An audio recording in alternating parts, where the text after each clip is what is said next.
Publica como cada lunes en el diario Reforma Jesús Silva Herzog Márquez su columna. En esta ocasión la titula Ilusión totalitaria, y pues muy interesante este análisis que hace, en donde nos dice que al calificar al nuevo régimen como un sistema autoritario se subraya no solamente su distancia de la democracia, sino también del orden totalitario, pero sí hay una ilusión totalitaria. Qué gusto platicar contigo, Jesús, muy buenas tardes. Hola Iván, ¿cómo te va? Qué gusto platicar contigo, con ustedes. Pues muy interesante todo lo que describes aquí en la columna. Eh, ¿Cómo nos podrías platicar? ¿Cómo nos resumen esto que nos planteas?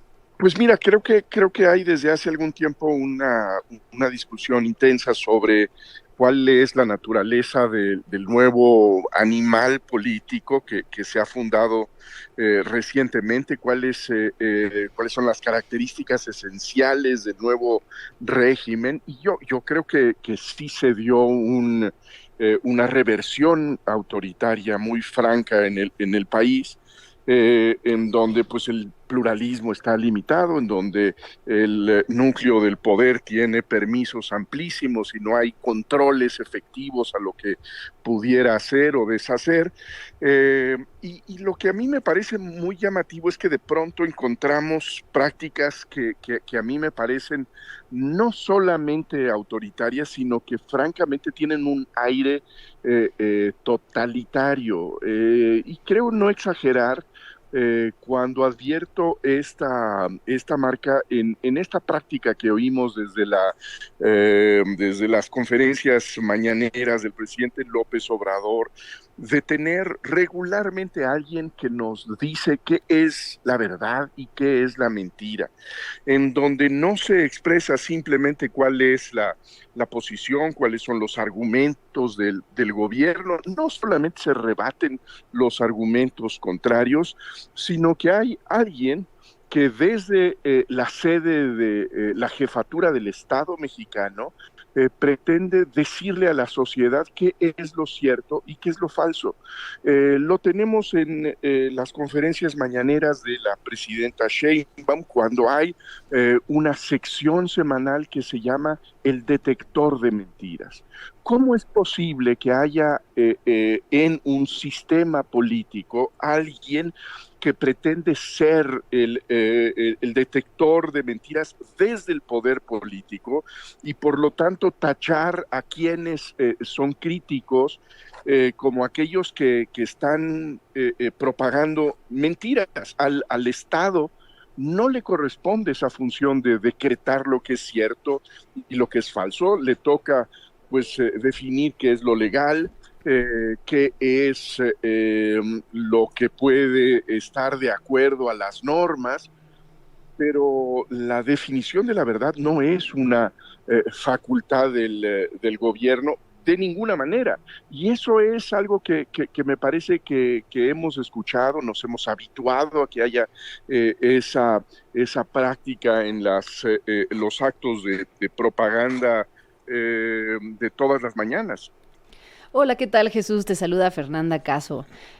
Leía hoy en la mañana tu columna y hay algo que me llama mucho la atención y es, bueno, sí, por un lado están estos impulsos por parte del gobierno, pero tal vez lo más sorprendente es que les funcionen, o que haya un sector importante de la población que siga estos criterios, porque la intención, por ejemplo, de determinar qué es la verdad ha sido algo que muchos gobiernos han intentado a lo largo de la historia. Digamos, siempre existieron como estos impulsos de censura, de controlar lo que se publicaba, lo que no se publicaba.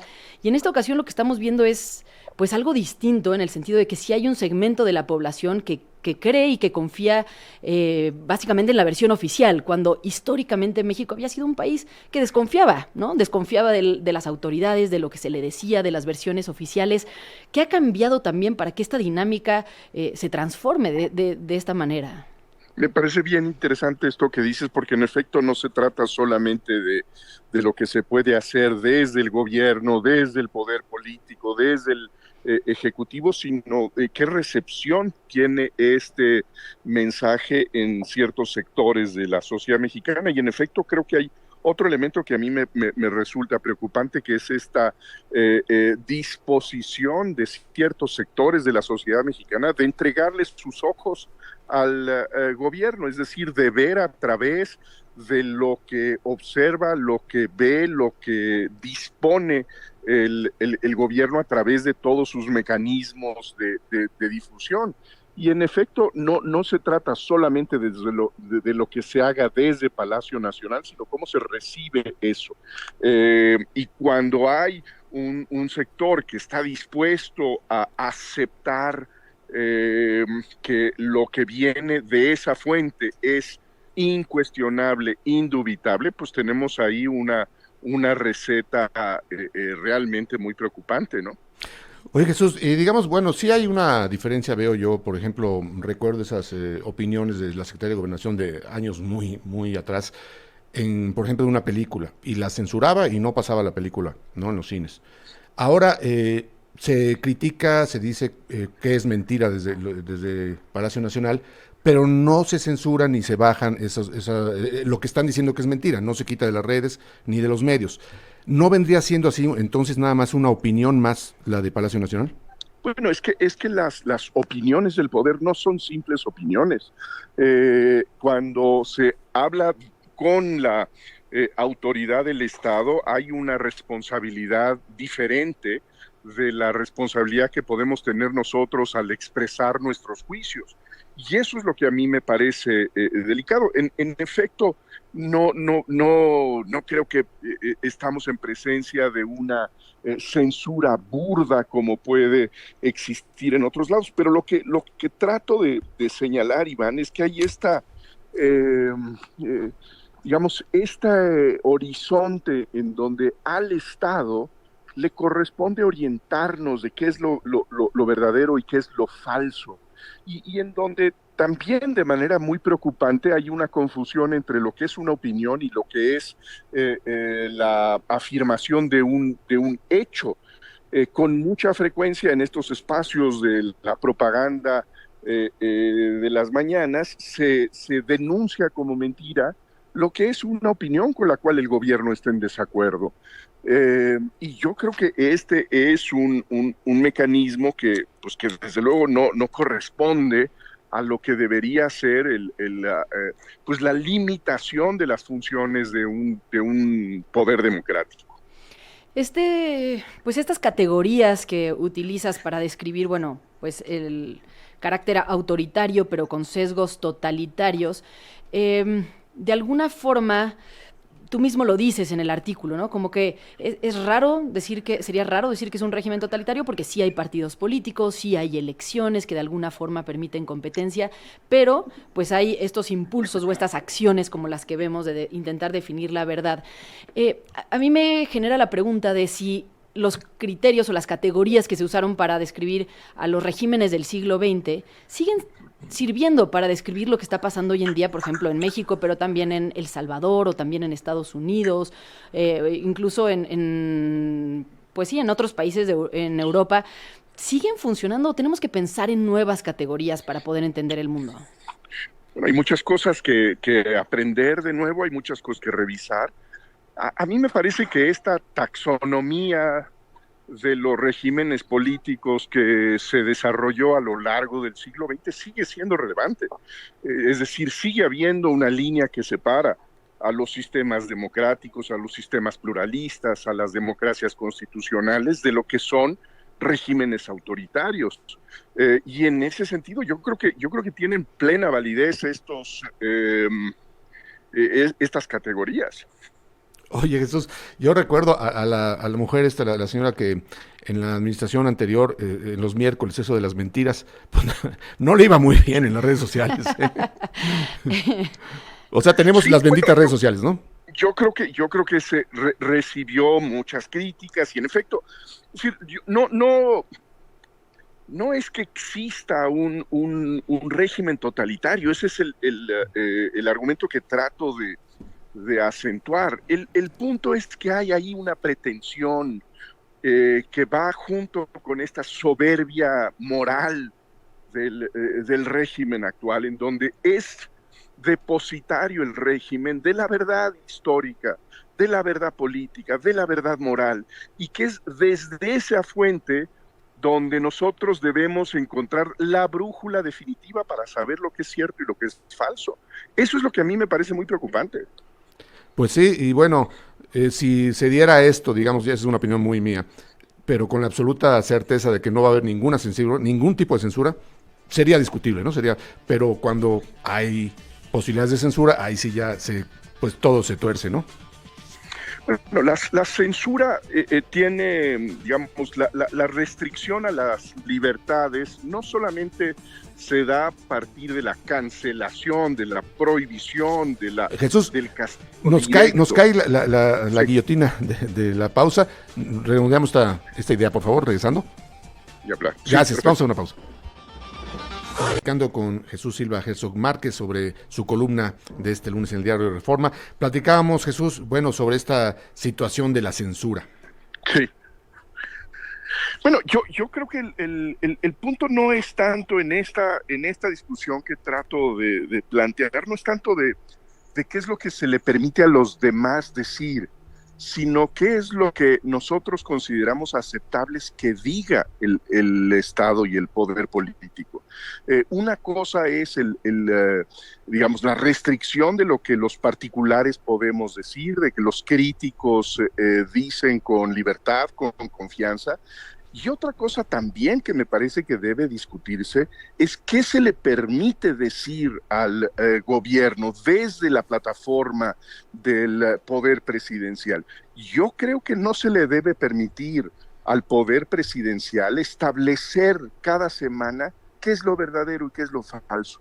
Establecer una línea en donde de este lado están quienes dicen la verdad y del otro lado quienes mienten, incluso cuando están simplemente expresando una opinión distinta a la del gobierno. Este es un tema en donde el criterio esencial es el límite de lo que es permisible del poder político, y creo que es una discusión distinta a la discusión sobre la libertad de expresión. Pues sí, sí tienes razón, y digamos que las consecuencias que pueden derivar de estas opiniones, bueno, de estos señalamientos del gobierno, ¿no? Cuando puede haber casos en los que haya agresiones a los periodistas a los que se menciona, eso ya también pues es otra situación, ¿no? Bueno, yo creo que es de inmediato es un acto de hostigamiento a los actores independientes, a los particulares, cuando se despliegue en un pizarrón desde el Palacio Nacional quiénes son los que a juicio de la presidencia mienten y quiénes son quienes están de acuerdo a la verdad oficial. Y mi punto, Iván, es que en un régimen democrático no puede haber una verdad oficial, no puede permitírsele al gobierno, sea cual sea, el que nos diga qué es lo cierto y qué es lo falso. Eso depende de una discusión que debe ser lo más abierta posible, en donde es la sociedad misma la que a partir de distintas pruebas, distintos argumentos, puede ir evaluando qué es lo que le parece que es razonable, qué es lo que está fundado y qué es lo que no. Oye, nada más para terminar, Jesús, así como se nos pide a los periodistas que definamos bien lo que es una opinión y lo que es información, que lo dividamos y que quede muy claro, si quedara claro o si se obligara al gobierno a decir, a ver, en nuestra opinión, tal cosa, o está mintiendo esta persona, ¿así lo verías bien o no? No Por necesariamente. supuesto, yo creo que tiene el gobierno todo el derecho, incluso diría, tiene el deber de exponer sus argumentos, de contrastarlos con los argumentos de la oposición, de la crítica. Esto me parece perfectamente razonable. Uno buscaría un gobierno argumentativo, un gobierno razonante, y eso, pues, parte de la naturaleza polémica de una sociedad pluralista, ¿no? Pues me parece muy buen punto, Jesús. Me parecería muy bien, muy buen ejercicio que se legislara para precisamente pues detallar eso, ¿no? Que cuando vaya a haber una opinión o un señalamiento del gobierno que se anteceda con la frase en nuestra opinión. Me parecería, pues sí, bastante Sí, claro, sensato. Sí, ¿no? Pues Jesús, muchas gracias y la recomendación, por supuesto, a leer tu columna este día en el Diario Reforma. Que les vaya muy bien. Igualmente, muchas gracias. Pues sí, que me parece un buen punto, ¿no? Un buen punto, aunque creo que va más allá, no es solamente el que digan si es opinión, sino como esta intención de la que Jesús Silva Herzog, que es querer que haya una verdad oficial. Y esto, bueno, aunque se matizara diciendo que es una opinión, pues finalmente no deja de ser este impulso por querer denostar, ¿no? Lo que otros dicen, utilizando las plataformas del gobierno, ¿no? un espacio público para pues descalificar a periodistas o a activistas o a personas que cuestionan. Pues yo digo, ahí está el debate, creo que Sí. es muy interesante. Yo, si me preguntaras a mí, yo no lo vería mal si se garantizara que no hay ningún sesgo, Pero es que eso se ninguna puede censura. garantizar. Si se garantizara, yo no lo vería mal. Si se garantizara que no hubiera nada de censura, que los tribunales no obligaran a una persona a disculparse con un funcionario porque le dijo feo en Claro, la red. pero justo ese me parece un gran ejemplo de cómo no se puede garantizar, ¿no? El tribunal cree o argumenta que no está siendo parcial, ¿no? Sí. Y que está haciendo lo que la ley dicta para proteger, ¿no? Los derechos de un político. Híjole, a mí me cuesta mucho trabajo. Es un tema, es todo un tema, eso sí, por supuesto que es todo un tema.